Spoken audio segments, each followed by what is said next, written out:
പാർലമെന്റിലെ ഭരണഘടനാ ചർച്ചയിൽ പങ്കെടുത്ത് സംസാരിക്കവേ സവർക്കർക്കെതിരെ പ്രതിപക്ഷ നേതാവ് രാഹുൽ ഗാന്ധിയുടെ രൂക്ഷ വിമർശനം.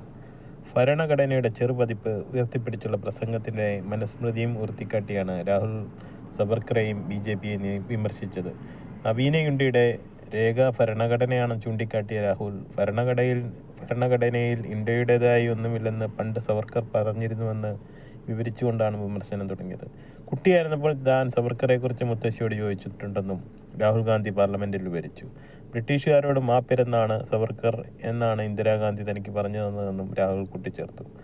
മഹാത്മാഗാന്ധിയുടെയും നെഹ്റുവിൻ്റെയും അംബേദ്കറിൻ്റെയും ഒക്കെ ആശയങ്ങളാണ് ഭരണഘടനയിലുള്ളതെന്ന് ചൂണ്ടിക്കാട്ടിയ രാഹുൽ, മനുസ്മൃതിയാണ് ഇന്ത്യയുടെ ഔദ്യോഗിക രേഖയെന്നാണ് സവർക്കർ വാദിച്ചിരുന്നതെന്നും അതാണ് BJP ഇന്നും കൊണ്ടു നടക്കുന്നതെന്നും പരിഹസിച്ചു. ഇന്നും BJPയുടെ നിയമസംഹിത മനുസ്മൃതിയാണ്, ഭരണഘടനയല്ല. സവർക്കർക്കെതിരെ വിമർശിച്ചാൽ തന്നെ കുറ്റക്കാരനാക്കും. രാജ്യത്തെ പിന്നോക്കം കൊണ്ടുപോകാനാണ് BJPയുടെ ശ്രമമെന്നും രാഹുൽ ഗാന്ധി കൂട്ടിച്ചേർത്തു. UPയിൽ BJP ഭരണമാണെന്നും അവിടെ മനുസ്മൃതിയാണ് പിന്തുടരുന്നതെന്നും രാഹുൽ ഗാന്ധി പറഞ്ഞു.